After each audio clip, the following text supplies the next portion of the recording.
কিছুদিন আগে আমি আপনাদের জন্য একটা ভিডিও পোস্ট করেছিলাম যেখানে আমি তোমাদের শিখেছি স্টেট ব্যাঙ্ক অফ ইন্ডিয়াতে একটি অ্যাকাউন্ট ওপেনিং ফর্ম কীভাবে ফিল আপ করতে হয়। কিন্তু সেই ভিডিওর নিচে আমাকে অনেকেই কমেন্ট করেছিলেন, ভাই স্টেট ব্যাঙ্ক অফ ইন্ডিয়াতে অ্যাকাউন্ট ওপেনিং করার জন্য কোন কোন ডকুমেন্টগুলো দরকার পড়বে বা কত টাকা আমার খরচ হবে, এছাড়া এটিএম কার্ডের জন্য কি আলাদাভাবে ফর্ম ফিল আপ করতে হয় কি করতে হয় না, এটিএম কার্ড আমরা কোথা থেকে পাবো, চেকবুক যদি নিতে চাই কী করতে হবে, এছাড়া আমরা যদি জয়েন্টলি অ্যাকাউন্ট ওপেন করতে চাই তাহলে কত টাকা খরচা পড়বে বা কী কী ডকুমেন্ট দিতে হবে, এই সমস্ত বিষয় তোমাদের কমপ্লিট করতে চলেছি। এছাড়া আমি তোমাদের এই ভিডিওর মাধ্যমে বলে দেবো যে অ্যাকাউন্ট ওপেনিং ফর্ম তোমরা নিতে গেলে কী কী দরকার পড়বে বা তোমাকে কী কী জিনিস দিতে হবে, সব কিছু এই ভিডিওতে কমপ্লিট করেছি। তাই ভিডিওটা সম্পূর্ণ দেখবে, সম্পূর্ণ জ্ঞান নিতে পারবে। আর ভিডিও স্টার্ট করার আগে আমি তোমাদের বলে দিই, আমি বেসিক্যালি ইউটিউব, ফেসবুক, ইনস্টাগ্রাম এই সমস্ত বা অনলাইন থেকে তোমরা মোবাইলের মাধ্যমে কীভাবে টাকা ইনকাম করতে পারবে এই সমস্ত বিষয়ে ভিডিও বানাই। তুমি যদি এই সমস্ত বিষয়ে ইন্টারেস্ট থাকো তবেই আমার চ্যানেলটিকে সাবস্ক্রাইব করবে, যদি ইন্টারেস্ট না থাকে তাহলে চ্যানেলটিকে সাবস্ক্রাইব করার কোনো দরকার নেই। জাস্ট তোমরা এই ভিডিও থেকে নলেজটা নিয়ে নাও। আমি অ্যাকাউন্ট ওপেন করেছি, আমার কাছে সমস্ত কিছু চলে এসেছে, তাই তোমরা যদি অ্যাকাউন্ট ওপেন করতে চাও, এই সমস্ত কিছু হাতে পেতে যাও, তাহলে তোমরা কীভাবে পাবে তার জন্যই এই ভিডিওটা বানানো হচ্ছে। তাই ভিডিওটা সম্পূর্ণ দেখতে থাকো আর শিখতে থাকো। স্যার কথা না বাড়িয়ে ভিডিওটি স্টার্ট করে নিচ্ছি। আর তোমার বন্ধু যদি এই সমস্ত বিষয় জানতে চাই তাহলে এই ভিডিওটি অবশ্যই তাকে শেয়ার করে দিও। Let's go. সর্বপ্রথম তোমাদের দরকার পড়বে অ্যাকাউন্ট ওপেনিং ফর্ম। তো অ্যাকাউন্ট ওপেনিং ফর্ম নেওয়ার জন্য তোমরা যেই ব্রাঞ্চে অ্যাকাউন্ট ওপেন করতে চাও স্টেট ব্যাঙ্ক অফ ইন্ডিয়া, সেই ব্রাঞ্চে যাবে। সেই ব্রাঞ্চে গিয়ে বলবে যে আমি সেভিং অ্যাকাউন্ট ওপেন করতে চাই বা কারেন্ট অ্যাকাউন্ট, তোমরা জাস্ট বলবে যে স্টেট ব্যাঙ্ক অফ ইন্ডিয়াতে অ্যাকাউন্ট ওপেন করতে চাই, এখানে অ্যাকাউন্ট ওপেনিং ফর্ম দাও। তোমাদেরকে অ্যাকাউন্ট ওপেনিং ফর্ম দেবে, কিন্তু ওখানে তোমাদের কাছ থেকে কিছু ডকুমেন্ট চাইবে, যেমন তোমার প্যান কার্ড চাইবে, তোমার আধার কার্ড চাইবে, আর এখানে তোমার ভোটার আইডি কার্ড যদি থেকে থাকে তাহলে সেটাও চাইবে। কারণ তারা সেই সমস্ত কিছু দেখবে, দেখে চেক করবে তোমার অন্য জায়গায় ব্যাঙ্ক অ্যাকাউন্ট আছে কি নেই। যদি অন্য জায়গায় ব্যাঙ্ক অ্যাকাউন্ট থাকে তাহলে তোমাদের সর্বপ্রথম ওই অ্যাকাউন্টটা ক্লোজ করতে হবে। আর শুধু ক্লোজ করলেই হবে না, তোমাদের ওই অ্যাকাউন্টটা ক্লোজ করে তোমাদের এই ব্রাঞ্চে ট্রান্সফার করতে হবে। যেমন কি আমার state bank of India Chandpara ব্রাঞ্চে একখানা অ্যাকাউন্ট ছিল, সেটা আমি ক্লোজ করে ট্রান্সফার করেছি স্টেট ব্যাঙ্ক অফ ইন্ডিয়ার নহাটা ব্রাঞ্চে, তবেই আমি এখানে এই ধরনের পারফেক্টলি ব্যাঙ্ক অ্যাকাউন্ট ওপেন করতে পেরেছি। তাহলে এখানে বুঝে নিয়েছো তোমাদের অন্য কোথাও ব্যাঙ্ক অ্যাকাউন্ট আছে কিনা সেইটা তারা চেক করবে, চেক করার পরেই তোমাদের অ্যাকাউন্ট ওপেনিং ফর্ম দেবে। অ্যাকাউন্ট ওপেনিং ফর্ম তো হাতে পেয়ে গেছো বা কীভাবে নেবে এটা তো জানতে পেরে গেছো।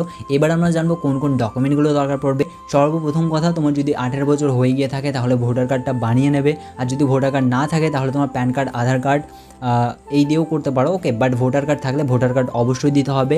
ভোটার কার্ড, প্যান কার্ড, আধার কার্ড এবং তোমার একজনকে নমিনি রাখতে হবে, তোমার মা বাবাকে রাখতে পারো। এছাড়া তোমার যদি বিয়ে হয়ে গিয়ে থাকে, ছেলে মেয়ে থাকে, তাদেরকেও তোমরা নমিনি রাখতে পারবে। নমিনির ডকুমেন্ট লাগবে, ব্যাঙ্ক অ্যাকাউন্ট জেরক্স লাগবে তার, আধার কার্ডের জেরক্স লাগবে তার, ফোন নাম্বার লাগবে, এছাড়া নমিনির ফুল নেম লাগবে, নমিনির সাথে তোমার কি সম্পর্ক, সেই সমস্ত কিছু ফর্মেই তোমরা লিখে দেবে, অত কিছু বলার দরকার নেই। ফর্মে সব কিছু আমি বলেছি, দেখিয়েছি, সম্পূর্ণ কমপ্লিট আমি তোমাদের ফিল আপ করে দেখিয়েছি।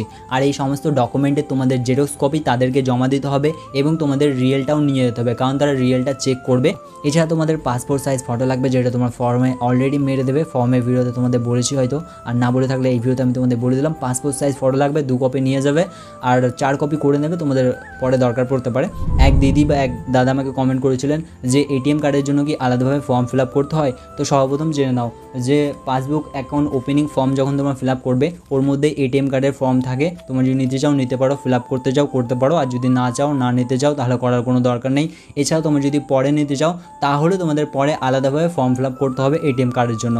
বাট এখন তোমরা যদি পাসবুকের সাথে সাথে এটিএম কার্ড নিতে চাও তাহলে ওর মধ্যে অপশন থাকে, ওখান থেকে একটা ফর্মেই তোমাদের এটিএম কার্ডও চলে আসবে। আর এটিএম কার্ড আসবে তো আসবে, কীভাবে আসবে, আগে ব্যাংকে দিত কি কিসে দিত আমি জানি না, বাট আমি পেয়েছি আমাদের পোস্ট অফিস থেকে। তোমাকে ওরা বলে দেবে যে তোমার পোস্ট অফিসে তোমার ফোন নাম্বার, ইমেল আইডি, আমি তোমাদের বলেছি যে ফোন নাম্বার, ইমেল আইডিও দরকার পড়বে, তো তারা তোমার ফোন নাম্বার, ইমেল আইডির সাথে কন্ট্যাক্ট করে নেবে এবং তোমার পোস্ট অফিসে তোমার এটিএম কার্ড দিয়ে দেবে এবং পোস্ট অফিস থেকে তোমার বাড়ি পর্যন্ত এটিএম কার্ডটা পৌঁছে যাবে। তোমাকে কল করবে যে তোমার বাড়ি কোথায়, মানে তোমার অ্যাড্রেস তো দেয়াই থাকে, তো অ্যাড্রেসের হিসেবে তোমাকে তোমার বাড়িতে এসে এটিএম কার্ডটি দিয়ে যাবে। বুঝতে পেরেছো? কার্ড, এটিএম কার্ড আর চেকবুক তো আমরা জেনে গেছি যে আমাদেরকে পোস্ট অফিস থেকে দিয়ে দেওয়া হবে, কিন্তু এই পাসবুকটা আমাদেরকে ব্যাংক থেকে কিভাবে দেবে, তো এটাই তোমরা একটু জেনে নাও। ভিডিওটা সম্পূর্ণ দেখবে, সম্পূর্ণ জিনিস জানতে পারবে। তো দেখো, এই পাসবুকটা আমাদেরকে তখন দেবে যখন আমাদের অ্যাকাউন্ট ওপেনিংয়ে কম্পিউটারে তোমরা ফর্মটা জমা দেবে, তোমাদের 2 দিন পরে যেতে বলবে, যখন তোমরা যাবে ওখানে তোমাদের টাইপিং করবে, টাইপিং করে তোমাদের অ্যাকাউন্টটা ক্রিয়েট করবে।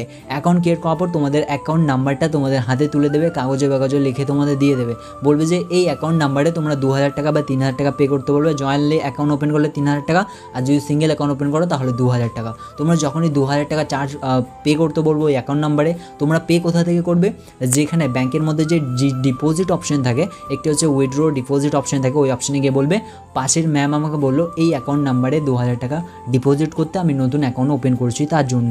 সেই ম্যাম কী করবে, তোমার অ্যাকাউন্টের নাম্বারে 2000 টাকা তাকে দেবে, সে ডিপোজিট করে দেবে। ডিপোজিট করার পর তোমার হাতে এই ধরনের পাসবুকটা জাস্ট এটা খালি থাকবে, জাস্ট তার মেশিনে এভাবে দেবে অ্যান্ড প্রিন্ট আউট করবে অ্যান্ড দেন তোমার হাতে এটা তুলে দেবে। ওকে, এইভাবেই তোমরা পাবে পাসবুক। তাহলে তোমরা এখানে সমস্ত কোশ্চেন তোমাদের ক্লিয়ার হয়ে গেছে। পাসবুক কীভাবে পাবে, চেকবুক কীভাবে পাবে, এটিএম কার্ড কীভাবে পাবে, সমস্ত কিছু তোমাদের বলা হয়েছে থেকে। সো বন্ধু, আজকের এই ভিডিও থেকে তোমরা যদি কিছু শিখতে পারো, জানতে পারো, বা তোমরা যদি কিছু নলেজ পেয়ে থাকো, তাহলে অবশ্যই একটি লাইক করে দিও এবং চ্যানেল সাবস্ক্রাইব করা আপনার ব্যক্তিগত ব্যাপার। এছাড়া এই সমস্ত কিছু আমার হাতে পাওয়ার জন্য যে সমস্ত সুবিধা অসুবিধা বা যে সমস্ত জ্ঞান আমি পেয়েছি, সমস্ত জ্ঞান আমি তোমাদের দেওয়ার চেষ্টা করেছি। আর তোমরা যদি এই বিষয়ে আরও ভিডিও দেখতে চাও, আরও কিছু নলেজ নিতে চাও, তাহলে ইউটিউবে তোমরা সার্চ করে দেখতে পারো। এছাড়া তোমরা যদি অ্যাকাউন্ট ওপেনিং ফর্ম কীভাবে তোমরা ফিল আপ করবে এটা জানতে চাও, তাহলে তোমরা এটা দেখতে পারো।